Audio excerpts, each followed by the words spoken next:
नाज़रीन, आज बलूचिस्तान में डॉक्टर मारंग बलोच और उनकी साथियों की पेशी थी। इस मौके पर डॉक्टर मारंग बलोच बिल्कुल तरोताज़ा नजर आ रही थी, एक गुलाब के फूल की तरह, और उन्होंने जो बातें वहां की हैं वो आज के इस व्लॉग में शामिल हैं। Hello and welcome to Balochistan news exclusive. मैं हूं डॉक्टर अमजद मिर्जा। नाज़रीन, जैसा कि आप जानते हैं, आज डॉक्टर मारंग बलोच और BYC के दीगर लीडरान की पेशी थी। इस पेशी के मौके पर मजीद 15 दिन का रिमांड देके उनको जेल वापस भेज दिया गया। 5 महीनों से हमारी ये जो बहादुर ख्वातीन हैं बलूचिस्तान की, जो पूरी दुनिया में अब मज़ाहमत की एक अलामत बन चुकी हैं, इन्होंने 5 महीनों से ये जेल काट रही हैं। लेकिन वो हम कहते हैं ना आम जुबान में कि हराम है कि उनके माथे पर कोई शिकन आई हो।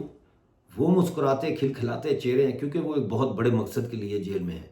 वो एक बहुत बड़े मकसद के लिए कुर्बानी दे रही हैं। वो एक बहुत बड़े मकसद को लेके आगे चल रही हैं, और वो मकसद ये है कि बलोच शनाख्त को कायम रखा जाए, बलोच की धरती जो है उसके ऊपर होने वाले मजालिम का सद्देबाब किया जाए। नाज़रीन, मैं ज़्यादा आपका टाइम नहीं लेना चाहता। मैं आपको एक वीडियो दिखाना चाहता हूँ जो एक सहाफ़ी ने बनाई है, यूट्यूबर ने बनाई है, और उनकी ये वीडियो मैं आपके साथ शेयर करना चाहता हूँ। देखिए ये वीडियो। हमने ये तहरीक जो सड़कों पे शुरू की थी आज अदालतों तक लेकर आए हैं। हम ये साबित करना चाहते हैं कि ये वही अदालतें हैं जहाँ पे हजारों की तादाद में बलोच, पश्तून, सिंधी मिसिंग पर्संस के केसेस चल रहे हैं। ये अदालतें प्रोटेक्शन ऑर्डर्स के बावजूद उन लोगों को बाजियाब नहीं करा सके। ये एक फेल्ड रियासत है, और ये आगे जाकर इसको समझ आएगी कि जितना तशद्दुद इस्तेमाल किया जाएगा उतनी आम आवाम उसके खिलाफ मजम्मत करेगी और खड़े होगी। कि जेलों की दीवारें चाहे जितनी भी बुलंद क्यों ना हो, एक माँ के हौसले से हमेशा वो पस्ती हो जाती हैं। वो लोग जो हमें दबाना चाहते हैं, जो हमें कमजोर करवाना चाहते हैं, वो खुद कमजोर है। अब बलोच बेडर हो चुका है, अब पश्तून बेखौफ हो चुका है। आपके तशद्दुद ने हमारी नस्लें उजाड़ दी हैं। सरफराज मुफ्ती का कहना है कि कुछ लोगों का नुमाइंदे है और ये दहशतगर्दों के प्रॉक्सी है। इस हवाले से आप क्या कहना चाहेंगे? देखिए, ये तमाम इल्जामात है, हम इन तमाम इल्जामात की तरदीद करते हैं। हमारी तहरीक सच पर मबनी है। आप चाहे जितनी भी झूठ गढ़ ले, आप चाहे जितनी बिलियन डॉलर्स खर्च कर ले, लेकिन फिर भी आप हमें नहीं रोक सकेंगे। इस वक्त BYC के रहनुमा डॉक्टर मारंग बलोच और उनके साथियों को कोयटा के अदालत में पेश किया गया, और अब उन्हें वापस लेके जा रहे हैं। जी शाह साहब, कुछ कहेंगे आज के समाअत के हवाले से? बस आज की समाअत यही है कि फिर दोबारा यही मुतासिब जज, वही 15 रोज़ा रिमांड, वही सब कुछ। बस इसके खिलाफ बलूच को मुत्तहिद होना होगा, पंजाबी गब्ज़गीर के खिलाफ। एक ही सूरत है बस।